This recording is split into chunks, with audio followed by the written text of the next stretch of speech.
السلام علیکم عزیز طلبہ، آج ہم سماج علم میں جماعت دہم کے سبق نمبر 11 انصاف کے ساتھ مستقل ترقی سبق کا پہلا حصہ پڑھیں گے۔ بچوں، اس سے پہلے ہم نے ترقی کے تصورات کا دوسرے باب میں ذکر کیا تھا۔ ہم نے ترقی کے تصورات میں یہ جانا تھا کہ ترقی کسے کہتے ہیں، لیکن ترقی کس کے لیے ہونی چاہیے یہ بہت اہم سوال ہے۔ ہم نے دوسرے سبق میں دیکھا تھا کہ ترقی کس کے لیے میں ایک تمل ناڈو کے گاؤں ایرناکولم میں نیوکلیئر پاور پلانٹ کا انعقاد عمل میں لایا گیا، جس کے خلاف تمام عوام نے احتجاج کیا۔ کیوں کیا بچوں؟ کیا نیوکلیئر پاور پلانٹ سے بجلی نہیں آئے گی؟ بجلی آنے سے صنعتوں میں ترقی نہیں ہوگی؟ لیکن پھر بھی وہاں کے گاؤں والوں نے اس کا بائیکاٹ کیا، اس کو اس کے خلاف آواز اٹھائی۔ کیوں؟ اس کی اہم وجہ یہ تھی کہ اس سے ماحول خراب ہو رہا تھا۔ وہاں کے سمندر کے کنارے کے مچھلیاں، وہاں کے زیر زمین پانی اور وہاں کے ماحول میں گندگی پھیل رہی تھی۔ اس کے علاوہ ریڈیائی لہروں کا اضافے سے وہاں کے ماحول پر بہت برا اثر پڑے گا، اس وجہ سے ان لوگوں نے اس کا ویرودھ کیا۔ ترقی وہی ترقی مانی جائے گی، مستقل ترقی وہی مانی جائے گی جس میں تمام افراد کا مجموعی طور پہ فائدہ ہو، تمام لوگ اس میں ترقی کریں، اسی کو ہم ترقی کہتے ہیں۔ اس سبق میں ہم اسی کے بارے میں مزید تفصیلات جانیں گے، جس کے تحت یہ بتایا گیا ہے کہ ترقی میں تمام لوگوں کا برابر کا حصہ ہونا چاہیے۔ چلیے بچوں، سب سے پہلے اس سبق کے اہم نکات پر ایک نظر ڈالتے ہیں۔ انصاف کے ساتھ مستقل ترقی، اس سبق میں ہمیں سب سے پہلے دیکھنا ہے معاشی ترقی کا جائزہ۔ معاشی ترقی کسے کہتے ہیں؟ معاشی ترقی سے کیا مراد ہے، اس پر ہمیں نظر ڈالنی ہے۔ اس کے بعد آمدنی اور دولت کی غیر مساویانہ تقسیم۔ جو ترقی ہو رہی ہے، ترقی کے جو سائیڈ ایفیکٹس ہیں، جو مضر اثرات ہیں، اس میں سے دو اہم ہیں۔ اس میں سے ایک آمدنی اور دولت کی غیر مساویانہ تقسیم اور دوسرا ماحولیات پر اثر۔ ان دونوں اثرات پر ہم مکمل روشنی ڈالیں گے۔ اس میں سے سب سے پہلی مثال پانی کی نکاسی اور زیر زمین پانی میں کمی، مثال نمبر 1 اس پہ دیکھیں گے ہم۔ اس کے بعد جراثیم کش ادویات کا چھڑکاؤ، جس کی وجہ سے کیرلا میں جو نوبت آئی جسے سائلنٹ اسپرنگ کہا گیا، اس کا ہم مطالعہ کریں گے۔ اس کے بعد جراثیم کش ادویات کے اثرات کیا ہوتے ہیں، اس پر بھی ہم نظر ڈالیں گے۔ بچوں، سب سے پہلے ہم دیکھتے ہیں ترقی سے کیا مراد ہے، ترقی کے اصل معنی کیا ہے اور ترقی میں کون کون لوگ شامل ہو سکتے ہیں۔ معاشی ترقی کا جائزہ۔ ترقی سے کیا مراد ہے؟ ترقی ایک ایسا عمل ہے جو پیش رفت، مثبت تبدیلی، جو کہ ایک فرد، ایک گروہ یا ایک مکمل سماج جس میں جسمانی یعنی صحت اچھی ہو، معاشی یعنی آمدنی اچھی ہو، ماحولیاتی یعنی ہمارا جو آس پاس کا اطراف کا ماحول ہو وہ بہتر ہو، خاندان میں اور سماج میں بڑا رتبے میں اضافہ ہونا ہو اور معیار زندگی میں مثبت تبدیلی کا آنا ترقی ہے۔ دیکھیے بچوں، اس میں چند الفاظ جو اہم ہیں، اس میں سب سے پہلا بات کہی گئی پیش رفت۔ پیش رفت یعنی آگے بڑھنا، جس میں مثبت تبدیلی آئے۔ آگے بڑھنا یعنی اس کے اندر ایسی تبدیلی ہو جو مثبت ہو، نہ کہ منفی تبدیلی ہو، اس سے فائدہ ہو نہ کہ نقصان ہو، جو کہ نہ صرف ایک فرد، ایک گروہ بلکہ مکمل سماج شامل ہے۔ جسمانی یعنی صحت اچھی ہو، درازی عمر اچھی ہو، معاشی یعنی اچھی آمدنی ہو، آمدنی میں بھی ترقی ہونا ہے۔ اس کے ساتھ ساتھ ماحولیات میں بگاڑ نہیں آنا، یہ اہم بات ہے بچوں۔ ماحولیات میں بگاڑ بغیر کے ترقی ہونا ضروری ہے، اسی کو ہم مثبت تبدیلی کہیں گے۔ معاشراتی اضافہ اور معیار زندگی میں مثبت تبدیلی آئے۔ جو معیار زندگی ہوتا ہے انسان کا یا کسی فرد کا، اس کے اندر تبدیلی آنا بہت ضروری ہے۔ کیسی تبدیلی؟ مثبت تبدیلی آنا، جسے ہم سوشل موبائلٹی بھی کہتے ہیں، جس کا مطلب یہ ہوتا ہے کہ انسان میں نسل در نسل تبدیلی آنا، یعنی باپ دادا کی جو کمائی تھی، اس کے بعد باپ کی کیا کمائی ہے، اس کے بعد بچے کے اندر کیا تبدیلی آ رہی ہے۔ اس طرح ہم نسل در نسل جو آنے والی تبدیلی ہے، اسی کو ہم ترقی کہیں گے۔ ترقی کو کس طرح سے ناپا جاتا ہے، ترقی میں کون کون سے پیمانے شامل ہیں، کس کے اندر تبدیلی سے ہم ترقی کہہ سکتے ہیں، اس کو ہم اور مزید تفصیلی طور پر دیکھتے ہیں۔ ترقی کے پیمانے، سب سے پہلا پیمانہ جو ترقی میں ماپا جاتا ہے ملک کے اعتبار سے، وہ ہے جی ڈی پی، جسے ہم خام گھریلو پیداوار کہیں گے۔ بچوں، خام گھریلو پیداوار کیا ہے؟ ایک سال کے دوران کسی بھی ملک میں پیدا کردہ گھریلو اشیاء و خدمات کی قدر ہے۔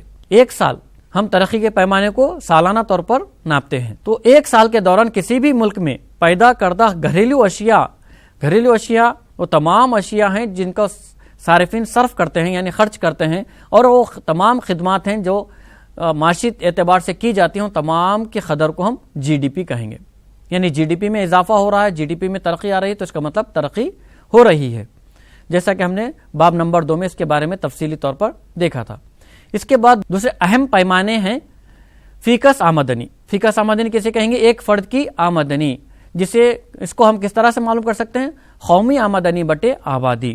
قومی آمدنی کسے کہیں گے بچوں؟ پورے ملک کی جملہ آمدنی کو ہم قومی آمدنی کہتے ہیں.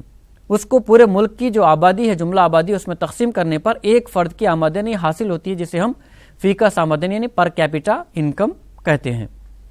دوسرا اہم پیمانہ ہے متوقع عرص حیات. ہاں بچوں, یہ بہت اہم پیمانہ ہے, جسے ایچ ڈی آئی میں بھی شامل کیا گیا ہے, ہیومن ڈیولپمنٹ انڈیکس میں بھی, جس کے تحت صحت تغذیہ بخش غذا. متوقع عرص حیات میں اضافہ کب ہوگا؟ جب صحت اچھی ہوگی. صحت اچھی کب رہے گی؟ جب تغذیہ بخش غذا کا استعمال کیا جائے گا. اچھی غذا کا استعمال کرنے سے ہی بہترین صحت رہے گی. اگر صحت اچھی ہوگی تو حیات میں بھی اضافہ ہوگا. یہ بھی ایک ترقی کی علامت ہے. تیسری اور اہم علامت جو حال ہی میں اس کو شامل کیا گیا وہ ہے تعلیم, خواندگی. اس سے پہلے صرف خواندگی کے حد تک دیکھا جاتا تھا, لٹریسی ریٹ کیا ہے, لٹریسی ریٹ میں کتنا فرق زیادہ اضافہ ہو رہا ہے, اسی کو ہم ترقی سمجھتے تھے. لیکن اب اس میں تعلیم کو بھی جوڑا گیا ہے. تعلیم میں کس کو جوڑا گیا ہے؟ اسکول میں حاضری کا فیصد. جو طلبہ اسکول آتے ہیں, اسکول آ کر حاضری میں شامل ہوتے ہیں, ان کی حاضری کا جو فیصد ہے اگر وہ اچھا ہے, یعنی 90% طلبہ اگر حاضری میں شامل ہیں تو ہم اسے ترقی یافتہ کہیں گے. اگر اس سے کم ہیں, یعنی ایسے اسٹیٹس ہیں جس کا ہم نے دوسرے سبق میں ذکر کیا تھا, ہماچل پردیش, ہریانہ اور بہار میں, تو ہماچل پردیش میں سب سے زیادہ حاضری کا فیصد تھا, لہٰذا اسے ہم نے ترقی یافتہ اسٹیٹ میں شامل کیا. تو یہ بھی ایک ترقی کے پیمانوں میں شامل ایک پیمانہ ہے. بچوں, ترقی سے کیا مراد ہے, ترقی کسے کہتے ہیں, ہم نے اس کو اچھی طریقے سے جانا.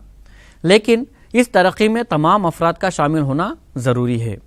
چند افراد ترقی کر رہے ہوں اور چند افراد جہاں کے وہیں ہوں, جن کے اندر کوئی مناسب تبدیلی نہیں آ رہی ہو اور نہ ہی ان کے معیار زندگی میں اضافہ ہو رہا ہو, تو وہ ترقی مکمل ترقی نہیں کہلاتی. یعنی ہم جسے مستقل ترقی نہیں کہہ سکتے. مستقل ترقی میں حائل اہم رکاوٹوں میں سے پہلی رکاوٹ ہے دولت کی عدم مساویانہ تقسیم. یعنی دولت صرف چند مٹھی بھر افراد کے ہاتھوں میں زیادہ ہے, جبکہ پورے افراد کا ہم مطالعہ کریں گے, پورے ملک کے دیگر افراد جو کہ تمام محنت کش طبقہ ہے اسے ہم دیکھیں گے تو وہ بہت زیادہ طبقہ ہے لیکن اس کی آمدنی کم ہے. لیکن تھوڑا طبقہ ہے جس کے پاس جو ہے نا بہت زیادہ دولت ہے, جسے ہم دولت کی غیر مساویانہ تقسیم کہیں گے. اسی کو ہم گراف کی مدد سے سمجھنے کی کوشش کرتے ہیں. دیکھیے بچوں, ہندوستان میں سالانہ آمدنی کی بنیاد پہ اہل خانہ کی تقسیم, سروے 2010 کے سروے کے مطابق ہمارے پاس ایک چھوٹا سا گراف دیا گیا ہے, جس سے ہم یہ اندازہ لگا سکتے ہیں کہ کون سے افراد کی آمدنی کتنی ہے اور کتنے افراد امیر ترین ہیں, کتنے افراد ابھی بھی غربت کا شکار ہیں. سب سے پہلے بیس یعنی نچلا حصہ دیکھیں گے ہم, تو سب سے زیادہ نچلا حصہ جس میں 135 ملین افراد خاندان ہیں جن کی آمدنی 1.5 لاکھ سے یعنی 1.5 لاکھ روپے تک ہے. کتنے افراد ہیں اس میں بچوں؟ 135 ملین افراد, یعنی 13 کروڑ 50 لاکھ افراد ایسے ہیں خاندان ہیں جن کی آمدنی صرف 1.5 لاکھ روپے تک ہے. اگر اس کے اوپر جائیں ہم تو جسے ہم ایسپیرائرز کہتے ہیں, جن کی آبادی تقریباً 71 ملین افراد خاندان ہیں. کتنی ہیں؟ 71 ملین افراد خاندان ہیں. ان کی سالانہ آمدنی 1.5 لاکھ سے 3.4 لاکھ روپے تک ہے. یعنی جسے ہم درمیانی طبقہ کہتے ہیں نا بچوں, متوسط طبقہ کہیں گے, وہ جو ہے نا اس کی آمدنی کتنی ہے؟ 1.5 لاکھ سے 3.5 لاکھ کے درمیان ہے. ایسے افراد خاندان کتنے ہیں؟ 71 ملین افراد خاندان ہیں. اگر اس کے اوپر اگر افراد کو دیکھیں گے ہم جن کی آمدنی اور زیادہ ہے, وہ ہے 31 ملین افراد خاندان ہیں جن کی آمدنی 3.5 لاکھ تا 17 لاکھ روپے تک ہے. ایسے افراد کتنے ہیں؟ صرف 31 ملین افراد خاندان ہیں. اس کے اوپر رئیس طبقہ جسے کہیں گے سب سے امیر ترین طبقہ, جس کی آمدنی 17 لاکھ روپے سے زائد ہے, وہ صرف 3 ملین افراد ہیں.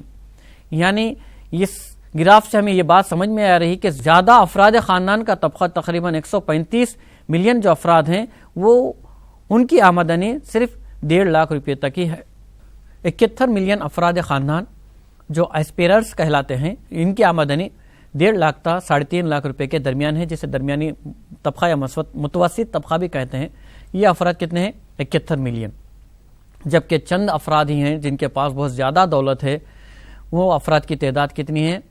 3 ملین افراد خاندان ایسے ہیں جن کی آمدنی 17 لاکھ روپے سے زائد ہے۔ 135 ملین افراد ایسے ہیں جن کی آمدنی صرف 1.5 لاکھ روپے تک ہے، جبکہ 3 ملین افراد ایسے ہیں جن کی آمدنی 17 لاکھ روپے سے زیادہ ہے۔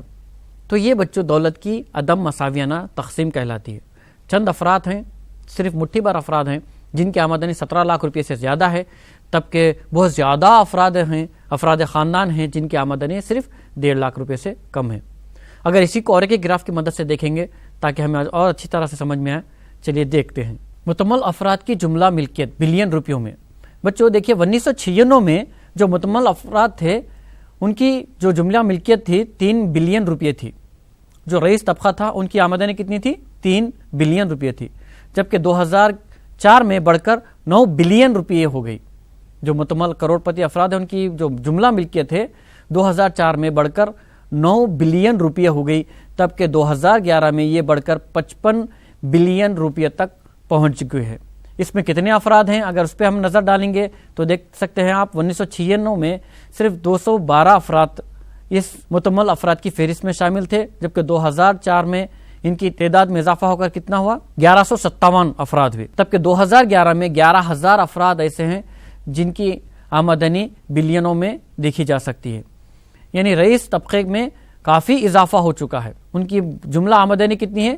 56 بلین روپیے ہے۔ تو بچوں دیکھیے اس میں دیکھ سکتے ہیں آپ کتنا زیادہ اضافہ ہوا ہے۔ یہ صرف چند مکمل افراد یعنی چند رئیس افراد ہیں جن کی آمدنی میں بہت زیادہ اضافہ ہوا ہے۔ پہلے 1157 لوگ تھے، جب بڑھ کے 2011 میں 11,000 افراد ہو چکے ہیں۔ یہ جو فرق ہے اسی کو ہم آمدنی کی غیر مساویانہ تقسیم کہیں گے، جس کے تحت چند افراد ہیں جس کے ہاتھوں میں بہت زیادہ دولت چلی گئی ہے۔ وہ کون سے افراد ہیں؟ جو 135 ملین افراد خاندان ہیں جن کی آمدنی صرف 1.5 لاکھ روپے سے کم ہے۔ ہاں بچوں، وہ لوگ ہیں جو غیر منظم شعبے سے تعلق رکھتے ہیں۔ ہمارے ہندوستان میں غیر منظم شعبے سے تعلق رکھنے والے افراد کی تعداد تقریباً 90% ہے۔ صرف 10% لوگ ہیں جو منظم شعبے سے تعلق رکھتے ہیں جن کی آمدنی بہترین ہے۔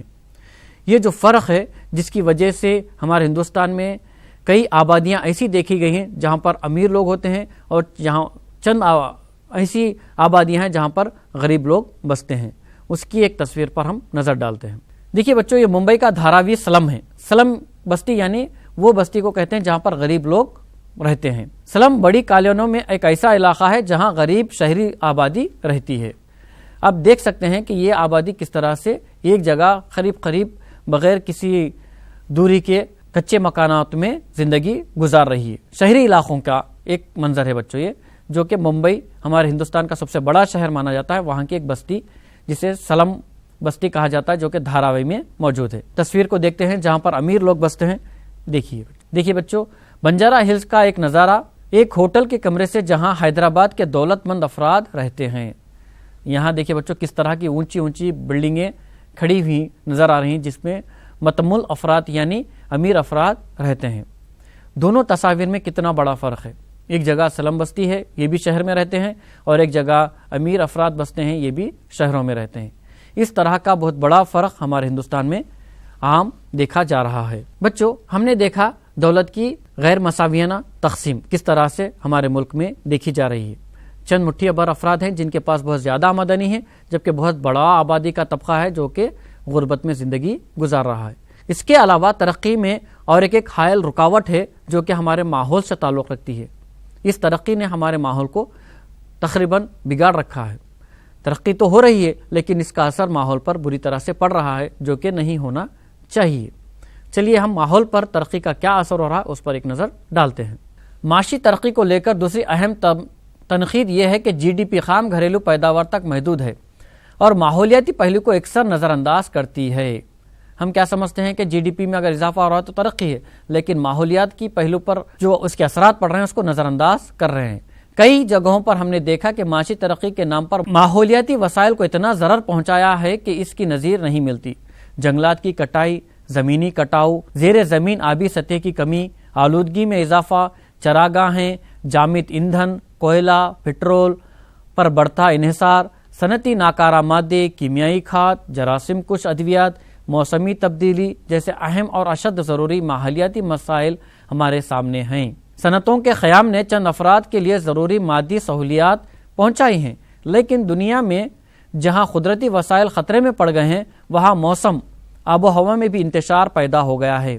اس قسم کی ترقی واضح طور پر زیادہ دن تک برقرار نہیں رہ سکتی۔ بچوں دیکھا، جیسا کہ آپ نے دیکھا کہ ترقی وہ نہیں جو آپ کو بہتری کی طرف، یعنی اس طبقے کو چھوڑ کر آگے کی طرف لے جائے جو کہ غریب طبقہ ہے۔ اس کے علاوہ ترقی وہ بھی نہیں جو ماحول پر اپنے اثرات چھوڑے، ماحول کو گندا کرے، جس کی وجہ سے صنعتی ترقی تو ہو رہی لیکن اس کے مضر اثرات بہت زیادہ پڑ رہے ہیں، خاص طور پہ زمینی کٹاؤ، جنگلات میں کٹاؤ، صنعتوں کی ترقی میں جو ناکارہ مادہ سے خارج ہو رہا ہے جس کی وجہ سے زیر زمین پانی کا آلودہ ہونا، اس کے علاوہ پانی کو زیادہ اوپر کھینچنے کی وجہ سے زیر زمین پانی میں کمی آنا، یہ تمام وجوہات ہیں جو ترقی میں حائل رکاوٹ کہہ سکتے ہیں۔ ترقی تو ہو رہی ہے لیکن یہ ترقی مستقل ترقی نہیں ہے، اس میں آگے چل کر بہت زیادہ مسائل پیدا ہو سکتے ہیں۔ ڈیولپمنٹ، انوائرمنٹ، ماحولیات اور ترقی، بچوں یہ ایک اہم مضمون ہے جسے ہم جاننا ضروری ہے۔ ترقی میں ماحولیات کے کردار سے ہم ابتدا کریں گے۔ قدرتی وسائل جیسے زمین، پانی، معدنیات اور کچدات درختوں اور جانوروں سے حاصل ہوتے ہیں۔ ہونے والی اشیائی عمل پیداوار کا مرکز ہے۔ بنیادی شعبے جیسے زراعت، معدنیات، کان کنی، پتھر کی کان وغیرہ، اس کے علاوہ صنعتی اور توانائی کے شعبوں میں دیگر شعبوں کا انحصار بڑی حد تک قدرتی وسائل پر ہے۔ ان وسائل کی فراہمی کی ماحول کی صلاحیت کو انوائرمنٹ سورس فنکشن کے طور پر جانا جاتا ہے، یعنی ترقی عام طور پر قدرتی وسائل پر انحصار کرتی ہے، اس کا صحیح استعمال ہونا ضروری ہے۔ ان وسائل کی فراہمی کو ماحول کی صلاحیت کو انوائرمنٹ سورس فنکشن کے طور پر جانا جاتا ہے۔ وسائل کے صرفہ یا آلودگی سے اس کی کارکردگی بتدریج کم ہوتی جا رہی ہے۔ ماحول کا دوسرا کام مختلف سرگرمیوں سے پیدا ہونے والی آلودگی اور ناکارہ ملبے کو بے ضرر بنانا اور جذب کرنا ہے۔ پیداوار اور صرفے کی غیر ضروری اشیاء سے عمل احتراق میں اذکار رفتہ گیسوں کا بننا ہے۔ ہاں تو بچوں آپ نے دیکھا کہ ترقی کا اثر عام طور پہ قدرتی وسائل پر زیادہ منحصر ہے، لیکن ان قدرتی وسائل کو بہتر طریقے سے استعمال کرنا ہے، نہ کہ اس کا بے جا استعمال کیا جائے۔ ترقی کو آگے بڑھانے کے لیے اس کا بے دریغ استعمال کرنا نقصان دہ ثابت ہو سکتا ہے۔ جیسے کوئی ایک صنعت آم کا شربت بناتی ہو تو اس کے لیے بہت زیادہ پانی کی ضرورت پڑتی ہے، تو وہ کیا کرتے ہیں، یا تو تالابوں پہ انحصار کرتے ہیں یا تو زیر زمین پانی کا بہت زیادہ استعمال کرتے ہیں، اور اس کا جو ناکارہ مادہ ہوتا ہے، بیکار پانی ہوتا ہے، اسے چھوڑ دیتے ہیں، جو کہ ماحول کو گندا کرتی ہے۔ ایک تو اس کا جو پانی کو چھوڑا جا رہا ہے، جو اس کے کیمیائی مادوں کو زمین پر چھوڑا جا رہا ہے، زیادہ اثر انداز ہوتی ہے۔ اس کے علاوہ جو زیر زمین پانی میں سے زیادہ نکالا جا رہا ہے، اس سے بھی بہت زیادہ نقصانات ہو سکتے ہیں، کیونکہ زیر زمین پانی میں کمی آ سکتی ہے۔ اسی کی ایک مثال ہم راجستھان کے علاقے میں دیکھتے ہیں جو ہماری درسی کتاب میں موجود ہے۔ دیکھیے بچوں، یہاں پر ایک تصویر نظر آ رہی ہے آپ کو، جو کہ 1957 میں راجستھان کے زراعت و آبپاشی میں سے تعلق رکھتی ہے۔ اس وقت ایک لکڑی کا پہیا ہوتا تھا جس کی مدد سے لوگ اس کو گول پھرا کر اس میں سے نیچے کنووں میں سے پانی کو نکالا کرتے تھے۔ یہ بہت دھیرے دھیرے کام کرتا تھا، جس کی وجہ سے جو پانی ہوتا تھا، وہ پانی کی جو سطح ہوتی تھی اوپری ہوتی تھی، اور اس کو پانی کو دھیرے دھیرے باہر نکالا جاتا تھا۔ لیکن اس کے بعد کیا ہوا، ہم اس پر ایک نظر ڈالتے ہیں۔ ابتدا میں روایتی طریقوں سے پانی نکالنا ضمنی آبپاشی یا چھوٹے علاقوں تک محدود تھا۔ موٹا باوی، مٹ کی باولی کے ذریعے صرف 2 تا 3 ایکڑ پر ہی آبپاشی ممکن تھی۔ زراعت موسم برسات تک محدود تھی۔ ماباقی خشک زمین کا بڑا علاقہ سیرابی کے لیے بارش پر منحصر تھا۔ وقت کے ساتھ توانائی کے نئے ذرائع وجود میں آئے، پمپ سیٹ وغیرہ جو کہ پیٹرول، ڈیزل یا بجلی کے ذریعے چلتے ہیں۔ اب ٹکراؤ 2 مرحلوں پہ نظر آنے لگا ہے۔ ابتدا میں پانی کی نکاسی وافر مقدار میں ہونے لگی۔ کھلے کنووں کی گہرائی 10 تا 15 فٹ ہوتی تھی، جبکہ ٹیوب ویل کی گہرائی 100 فٹ تک ہوتی ہے۔ تاہم زمینی پانی کی بجلی اور موٹر پمپ سے نکاسی نے زیر زمین سطح آب کو بتدریج کم کر دیا ہے، اتنا زیادہ کہ بعض علاقوں میں زیر زمین پانی کو کئی 100 فٹ کی گہرائی سے نکالا جانے لگا ہے۔ زیر زمین پانی کا راستہ مٹی اور چٹانوں کے ذریعے ایک سرے سے دوسرے سرے تک ہوتا ہے۔ جتنا پانی کی بازیابی ہو رہی ہے، اس سے زیادہ نکاسی ہوگی تو یقینی امر ہے کہ کچھ وقت بعد ہمارے پاس زیر زمین پانی باقی نہ ہوگا۔ دیکھا بچوں، قدیم زمانے میں 10 تا 20 فٹ کا کنواں ہوتا تھا، اس میں سے پانی نکالا جاتا تھا اور زیادہ تر زراعت برسات بارش پر منحصر ہوتی تھی۔ لیکن جیسا جیسا دور میں ترقی آتی گئی، پمپوں کا استعمال ہونے لگا۔ پہلے ڈیزل اور پیٹرول کے جو پمپ ہوتے تھے جو پانی کو کھینچ کر کھیتوں میں چھوڑا کرتے تھے، اس کی جگہ پہ پھر اب نئے سمرسیبل یعنی زمین کے اندرونی پمپ آ گئے ہیں، جس کی وجہ سے زمین میں سے زیادہ پانی باہر نکالا جا رہا ہے۔ بچوں، پانی نکالنا ٹھیک ہے، لیکن زیادہ پانی نکالنا ہمارے لیے خطرے کا باعث ہو سکتا ہے۔ پانی کی بازیابی بھی ہونا بہت ضروری ہے۔ جتنا پانی زمین سے نکالا جا رہا ہے اتنا پانی زمین کے اندر پھر دوبارہ جائے، یعنی جو برسات کا پانی ہے، جو زائد پانی بہہ کر جانے کے بجائے اسے زیر زمین میں جذب کرنے کی صلاحیت کو پیدا کیا جائے۔ سنک کہتے ہیں، یعنی جذب ہونا پانی، تبھی وہ پانی پھر جو ہے نا ہمیں دوبارہ استعمال کرنے کے قابل ہو سکتا ہے۔ ہم پانی زیادہ نکال رہے ہیں لیکن پانی کا جو جذب ہونا ہے وہ کم ہو رہا ہے، تو اس سے کیا ہوگا؟ زیر زمین پانی میں تیزی سے کمی آ جائے گی۔ سب سے پہلے زیر زمین پانی اندر تک چلا جائے گا، بہت اندر تک چلا جائے گا، اور بھی ہم اس کو نکالتے چلے جائیں گے تو یہ پانی ہو سکتا ہے آگے چل کر ختم ہو جائے، جو کہ بہت ہی خطرناک ثابت ہو سکتا ہے۔ ہندوستان میں زمینی پانی کے وسائل پر حالیہ اعداد و شمار ظاہر کرتے ہیں کہ پانی کا بے جا استعمال کے سبب ملک کے کئی حصوں کو شدید خطرہ لاحق ہو گیا ہے۔ لوگوں کا تقریباً 1/3واں حصہ باز یابی کے مقابلے میں نکاسی زیادہ کر رہے ہیں۔ دیکھا بچوں، ہم نے کہا 1/3 جو آبادی کا حصہ ہے وہ پانی کو زیادہ نکاسی کر رہے ہیں، جبکہ بازیابی کم ہو رہی ہے۔ تقریباً 300 اضلاع نے اطلاع دی ہے کہ پچھلے 20 سالوں کے دوران پانی کی سطح 4 میٹر تک کم ہو گئی ہے۔ یہ ایک بہت بڑا خطرہ ہمارے سروں پر منڈلا رہا ہے کہ جو زیر زمین پانی ہے وہ اور اندر چلا جا رہا ہے۔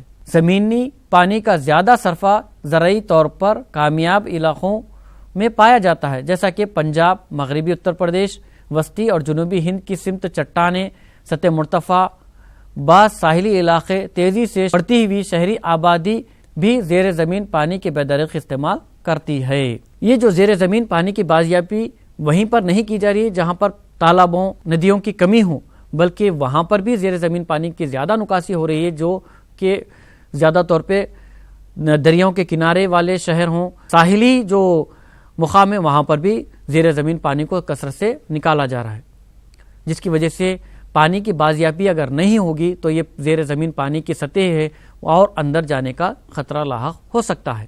زمینی پانی کا زیادہ استعمال اشارہ کرتا ہے کہ پانی کا ذخیرہ بتدریج کم ہوتا جا رہا ہے۔ زیرین سطح آب مسلسل گھٹتے جا رہی ہے، مقدار کے ساتھ ساتھ زمینی پانی کا معیار بھی زوال پذیر ہوتا جا رہا ہے۔ ہندوستان کے 59% اضلاع میں ہینڈ پمپ اور کنووں کا پانی پینے کے لیے غیر محفوظ ہے، کیونکہ زراعت اور صنعتوں سے کیمیائی مادوں سے زیر زمینی پانی آلودہ ہو گیا ہے، کیونکہ ہمہ قسم کے ناکارہ اشیاء اور زہریلے مادوں کو پانی میں غرق کر دیا جاتا ہے۔ اس طریقہ کار کو بدلنا ناممکن نہیں، مشکل ضرور ہے۔ مستقل ترقی ایسی ترقی ہے جس میں موجود اور مستقبل کی نسلوں کی ضروریات کو بغیر کسی سمجھوتوں کے پورا کرنے کی صلاحیت رکھتی ہے۔ بالفاظ دیگر، موجودہ اور آنے والی نسلیں سب کے لیے بہتر معیار زندگی فراہم کرتی ہے۔